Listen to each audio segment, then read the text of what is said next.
In living memory, there are millions of people alive today who remember when they would have loved to have had a single standard. They would have loved to have had a situation in which two people are just judge, my test score, your test score, who got the best test score. Until relatively recently, that was not the case. And I think that really sticks in the craw of a lot of Black people and makes a lot of Black people, frankly, very distrustful of institutions. You're willing to trust the institution. I think a lot of people are not willing to trust the institution. And the only solace they find is in the bottom line. Show me some. I'm not going to trust you when you say that you're administering a test, the same test, you're treating everybody the same. They believe the only thing I'm a trust is some bodies. Oh, come on, Randy. I can't believe you're making this argument. I mean, you're playing right into Justice Roberts had his various points that he was ticking off about what's the problem here. First of all, can't subject these claims to a judicial review. Secondly, negative impact on a group because it's a zero-sum thing. Thirdly, stereotyping. You are taking individuals as representative of social aggregates and you're treating them differently in virtue of that. You presume that the person who's African-American, because they're African-American, is carrying with them this burden of historical memory. You mete out a recompense for that burden at the expense of people who have had nothing to do with the injury. And you want to do it forever. That was the fourth of Roberts's touchstones. There's no end to what you propose. So I ain't going with you on that. Okay. I mean, people need to grow up. Here, let me just say this. The year, I'll repeat myself, is 2023. This stuff has been going on for a half century. The country and the world are moving. They're moving fast. African Americans have to man up and woman up to the competition that we're all struggling to confront effectively. Don't make me and my people into wards of the admissions office of an Ivy League institution.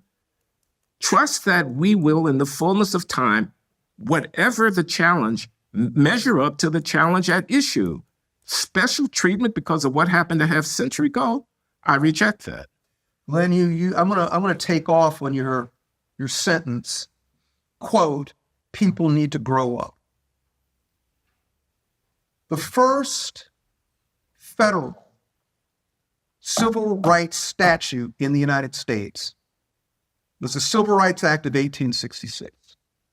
The Civil Rights Act of 1866 declared that all persons would have the same right as white persons to enter into contracts, to own property, to testify, to sue, and to be sued. The classic civil rights. That civil rights bill that was passed by the Congress was vetoed by the President of the United States. The President of the United States was Andrew Johnson. What did Andrew Johnson say when he vetoed the Civil Rights Act of 1866?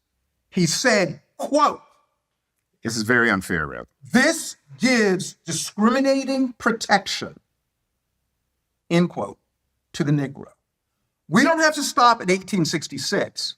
We don't have to stop at 1866. Take a look at the legislative history of the Civil Rights Act of 1964 in our lifetimes. When there was plenty of opposition to it based on a variety of arguments, Randall, but what does that have to do with the question at hand? What did Richard Russell say when he fought to reject Title VII of the 1964 Civil Rights Act that prohibits racial discrimination at the workplace? His main line of attack, preferential treatment. Sam Ervin, preferential treatment. My point is, this isn't new. This is a historical line of attack against any effort to advance the fortunes of African Americans. Now, you all in this room know that I do not oppose any effort to advance the fortunes of African I didn't Americans. accuse you of that. Do you disagree with anything I just said? No, you just cited the historical record about certain pieces of legislation. No, I don't dispute it. I understand that. I'm saying the year is 2023. I say it now for a third time. What country are we going to have here, and what's going to be the crucible of law that governs our interrelationships with one another? These are the questions. I'm saying this is not the answer to the problem. I'm saying, A, reducing people to representatives of these racial aggregates is a moral error. I'm saying, B, you cannot reverse the relative underdevelopment of a historically subjugated population by preferring them at the points of critical judgment about whether or not they're fit. Look, if you use different criteria to select students for highly competitive venues of intellectual competition, of intellectual work, like an elite university, necessarily you're going to get different performance from those students on average after they've been admitted. This is not equality. I'll take 6% over 12% if the 6% are actually qualified as much as anybody else in the competitive arena to do the thing that's most valued in that arena.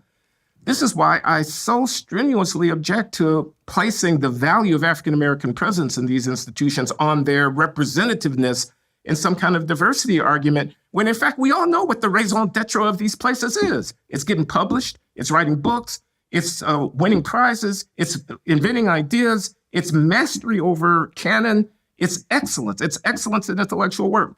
You create a special dispensation for African Americans in these venues. You guarantee the patronization of African Americans. You guarantee the looking the other way at mediocrity. That's not equality. One of the things that came out in these cases, certainly one of the things I learned, I've been at Harvard University for now 39 years. I certainly learned a lot through the litigation. And some of what I learned was not pretty at all. I mean, actually, Glenn, I wouldn't mind actually the sort of university that you just depicted. If one of them actually existed. If one of them actually existed, that's not what was on, what? So the athletes and the alumni. Yes, and the captain, the coach of this team, of this sport gets 9. And then this person, there was all sorts of stuff going on. Now we can only take that so far, but it seems to me. No, I got to tell you this in the spirit of comedy. So Jay Caspian Kang is a writer, and he's been a guest on my podcast, and we were talking about this. And he said, I got a theory about the university. Here's what it is. The elite universities are about the rich kids. You got to have some really smart kids around, otherwise it wouldn't be an elite university, so you bring in some Asians. You got to have some blacks and browns around, otherwise it wouldn't be, socially justice oriented, which is part of the brand, so you bring in some blacks. But the real engine that's driving the show is the rich kids. So, I don't know, do we agree?